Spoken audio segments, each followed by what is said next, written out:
My name is Maja, and I'm a psychologist. Lately, I've been thinking a lot about how we feel in different spaces. Which spaces do we identify with more, which less? Where we feel safer, where we feel less safe? In my opinion, the design of space holds significant sociological and psychological implications. First, let's look into the concepts of space identity and place attachment. Take a moment to reflect on the space where you currently reside. Have you lived there your entire life, or did you recently move? How long ago did you settle there? Is it more than a year? Do you feel a sense of identification with your current place of residence? What about your neighborhood or village? What factors do you believe influence in these sentiments? Several factors play a role, some of which are subjective, while others can be empirically measured and proven. During my studies in psychology, I had the privilege of participating in an exchange program in Lisbon, where I briefly collaborated with Professor José Manuel Palma Oliveira. These days, he mostly focuses on environmental solutions and environmental science. In my opinion, he's an exceptional lecturer who left a lasting impression on me, and that is likely why I mentioned him here. One of the areas he researched was place identity, a concept that was fairly new to me at the time, but gradually became more prominent in my everyday life.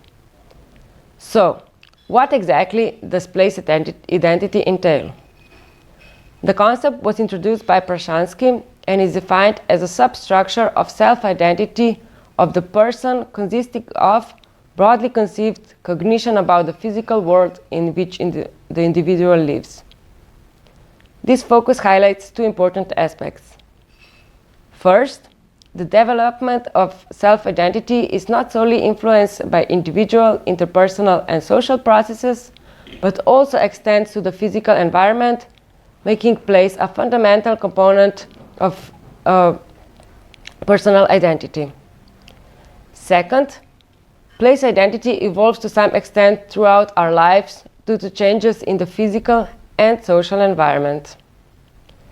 Place identity is closely associated with the concept of place attachment, which represents the emotional bond people form with specific areas where they feel comfortable, safe, and prefer to remain.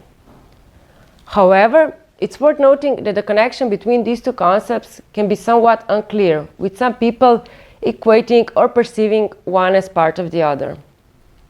For the purpose of this discussion, I will consider them as two distinct concepts that often overlap. Studies indicate that when we relocate to a new place, we are more likely to develop an attachment to it before establishing a sense of place identity. The length of our stay significantly influences both factors. Additionally, certain characteristics of places and spaces can have a profound impact.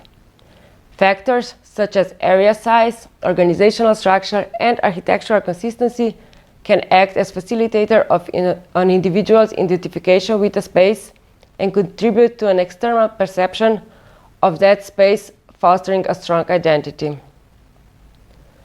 Consider this example. In which neighborhood would you feel more comfortable and quickly develop a sense of belonging? A neighborhood dominated by concrete buildings, or one with a park and surrounding trees? Moreover, do you perceive any added value in having benches in front of a building?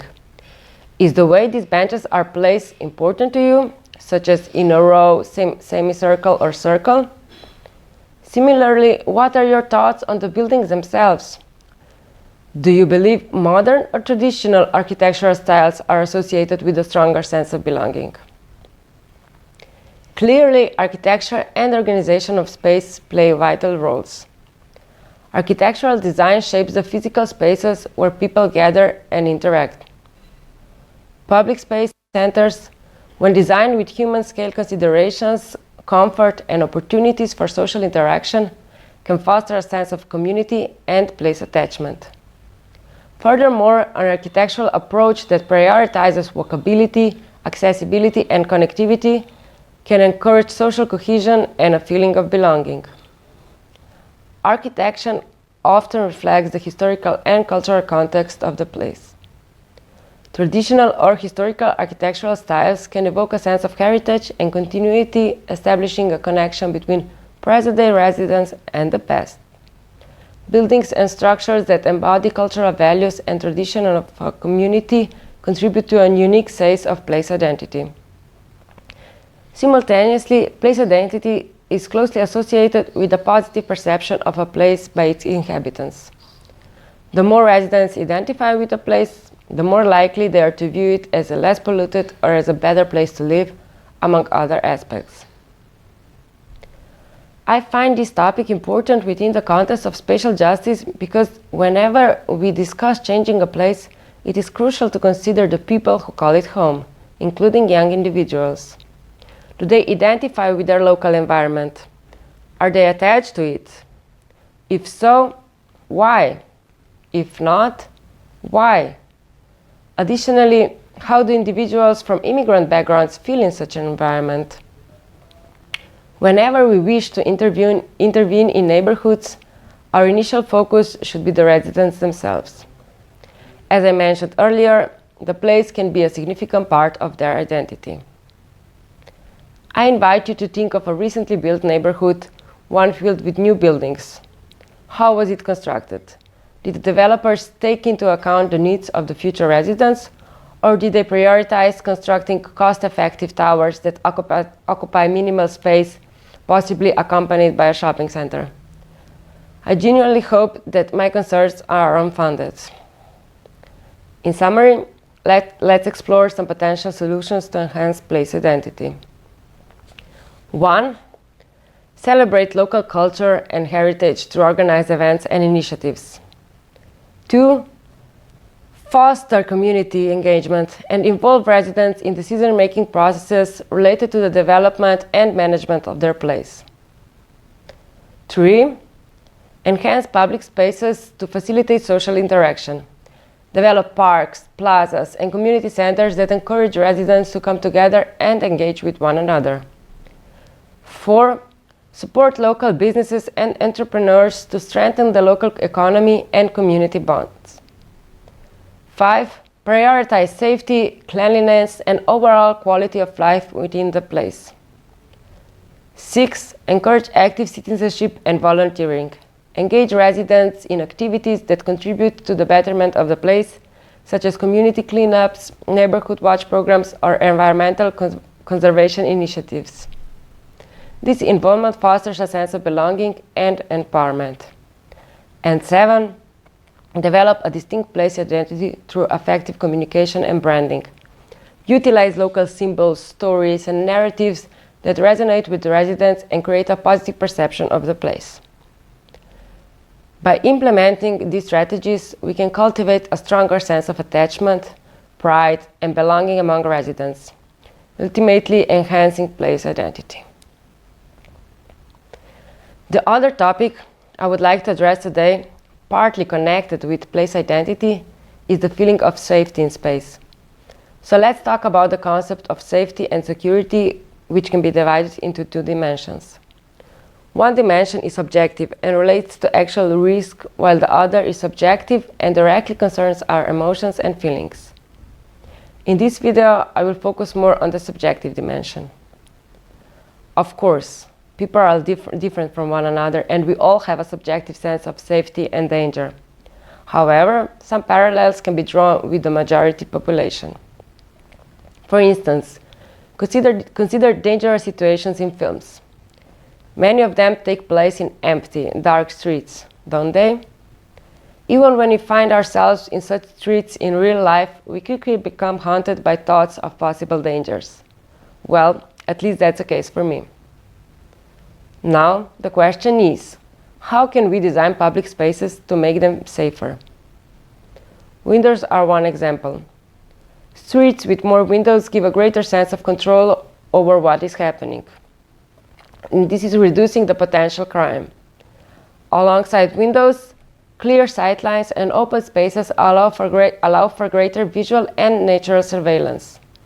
Space must be designed in a way that makes it difficult for criminal activities to occur unnoticed. Lighting is also crucial in this regard. We need to ensure that streets, public spaces, and buildings are well lit, especially in areas prone to criminal activity. Adequate lighting improves visibility, reduces hiding places, and increases the sense of security for pedestrians and residents. Cities should be designed to be walkable and encourage active transportation. Well-connected street networks, clear and mic sidewalks, and pedestrian-friendly infrastructure make it easier and safer for people to get around on foot. This increases pedestrian presence, which can deter criminal activity. Another important approach is to design spaces that attract different activities, resulting in more action and more people. This approach makes the space objectively safer in terms of risk and also makes most people subjectively feel safer. One example of good practice comes from Slovenia, which we also presented in the Spatial Justice project. Prostor, a non-profit urban studio working in the public interest in the fields of space and culture, follows a working principle of first investigating the current situation and then intervening.